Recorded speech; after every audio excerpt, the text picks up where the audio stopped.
الحمد لله رب العالمين وبه نستعين على أمور الدنيا والدين صلى الله على سيدنا محمد وعلى آله وصحبه أجمعين ولا ليال مركي أي كعبة الاسمه دي لبلابي شقدو سفي عن بيوسعتي إلى لسوغاري وقت جل ساري لها دق حمدو ماشي سكوها بون مركز باخلاف دحمري odayaashii dhexdooda socday 4 ama 5 maalmood iyadoo qolo walba ay u baratameyso cidii nasiibka u heli lahayd sharafta saarida xajarul aswadka meeshiisa waxay ku sigatay inay isu rogto dagaal lagu hoobto oo xaramka dhexdiisa ka qarxa laakiin nasiib wanaag ninkii u daaweynaa odayaashii abu umumayma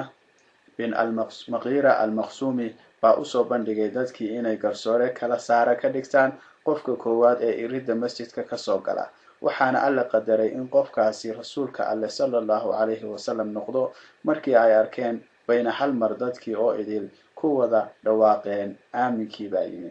waxaan raali ku nahay inaan qaadano go'aankiisa isagoo degan oo isuba Muhammad sallallahu alayhi wasallam wuxuu aqbalay xilkii oo isla markiiba gaaray xal caadil ah oo dadkii raali ku wada noqdeen wuxuu ka codsaday inay go u keenaan dhagixii buuna dhexda ka saaray duqeydii jilibyadii ishayeyna wuxuu ka codsaday inay darfaha wada qabtaan go'a oo kor u wada qaadaan markii ay meeshiisii la simeen buu aayar kula dejiyay booskiisii gacmihiisa tani waxay ahayd arrin culus oo la xaleeyay iyo khatar daran oo lagu joojiyay xikmadii nabi Muhammad sallallahu alayhi wasallam Quraysh waxa ku yaraatay hantidii xalaasha ahayd markaasay dhinaca waqooyi lix dhudhun ka tageen waana meesha loo yaqaan Hijr ama al-Hatim waxayna kor uga qaadeen ilinkeeda 2 mitir dhulka si ay u geliyaan oo kaliya dadka ay rabaan markii dhismihii gaaray 15 dhudhun bay dadeen oo saqaf uga dhigeen 6 tiir marka dhismihii Kacbada la abiyay waxa yeelatay qaab u dhow 4 gees joogeedu wuxuu ahaa 15 mitir dhererka dhinaca dhagaxa madow kaga jira iyo dhinaca ku beeganba waxay ahaayeen 10 mitir dherer ahaan mid walba dhagaxa madow wuxuu saarnaa meel dhulka ka sareysa 1 mitir iyo bar dhinaca albaabka ku yaal iyo ka ku beeganba waxa dhererkoodu ahaa 12 mitir mid walbana albaabku wuxuu dhulka ka kacsanaa 2 mitir dhuun dhismo oo eber dhibic 25 mitir kor jirta iyo eber dhibic 30 mitir oo balac dhexdhexaad ahaan baa ku wareegsanay Kacbada waxaana la yiraahdaa Ashadurwan waxayna awal ka mid ahayd aasaaska Kacbada Quraysh baase ka tagtay Nabi Muhammad sallallahu alayhi wasallam wuxuu ahaa dhalinyaronimadiisii nin isku darsaday dhammaan sifooyinka iyo dabeecadaha wanaagsan wuxuu tusaale sare ku ahaa fikradda toosan iyo aragtida quman wuxuuna saameyn weyn ku lahaa faham wanaagsan iyo fikir iyo garasho qoto dheer aamuskiisa badnaa wuxuu la kaashan jiray wuxuu fiirsiga iyo aragtida fog maankiisu wanaagsana iyo dabeecadiisii saafida ahayd iyo abuurtiisii dhowrsanayd wuxuu ku darsi jiray baalasha nolosha iyo arrimaha dadka iyo xaaladaha ummadaha wuxuu ka fogaaday wixii xun oo khuraafaad ah laakiinse wuxuu ka qaatay qayb libaax wixiisan oo ay ku jiraan khayr haddii aysan waxsan ahayna waa ka soocmi jiray oo cidla gooniyoobi jiray wuxuu ka dheereeyay naftiisa oo ka durjiyay cabida khamriga cunida xilibka xoolaha sanamada iyo taalooyinka lagu qalo ama cid aan alle ahayn magaciisa lagu xuso ama ka qaybgalka ciidaha sanamada loo sameeyo uma adkeysan karin dhageysiga dadka ku dhaaranaya Allaata iyo Cusa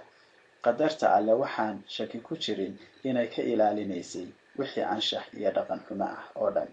xitaa markii uu si ku dayay inuu u hoggaansamo dareen uu iska helay isagoo ka fekerin si uu ugu raaxaysto xoogaa raaxada adduunka ah ama uu damco inuu falo qaar ka mid ah caadooyinka aan fiicnayn bay ilaalin alle ka hor istaagi jirtay oo kala teedi jirtay isaga iyo waxa uu damcay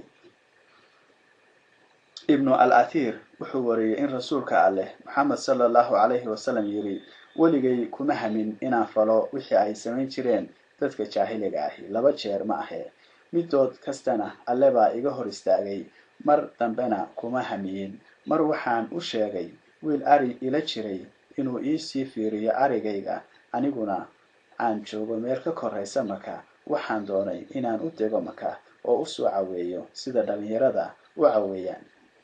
waan tegay saamarkii aan gaaray sartii Maka u sokaysay baan waxaan ka maqlay muusig waan galay oo weydiiyay waa maxay waxa kani qof baa jawaabay waa xaflad aroos markaasaan fariistay oo dhageystay ha yeeshee durbaba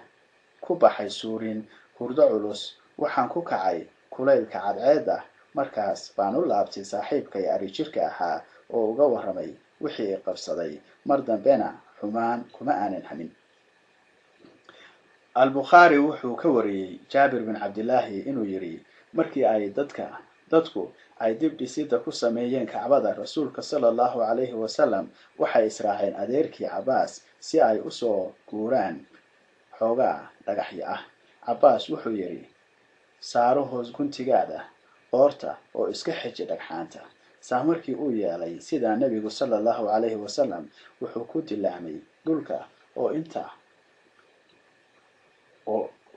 oo indhihii cirka u taagmeen goor dambe waa uu soo kacay isagoo lahaa hoos guntigeygii markaasuu dhexda ku geegsaday hoos guntigiisii warin kale waxay leedahay awradiisa marnaba lama arkin wixii markaa ka dambeeyay warinada waxay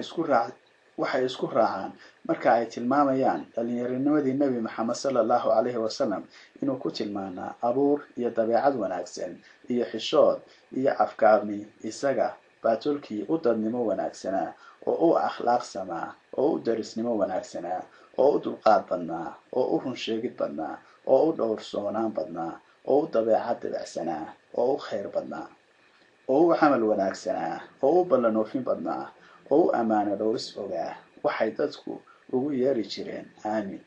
hooyadii mu'miniintu Khadiija bintu Khuwaylid Allah ka raali noqday waxay martiri wuxuu caawiyaa cidda xaq wadata oo sama iyo khayr ka taliya wuxuu caawimaa saboolka iyo baahnaha wuxuu sooraa martida oo u dulqaataa dhibaha ka soo gaara runta iyo xaq sheegidda walaalayaal darsigeennii halka ayuu inoo joogayaa inta aynu darsi lamida ku kulmi doono waxaan idinkaga tegayaa amaano Allah iyo ismaqal dambe oo xiiso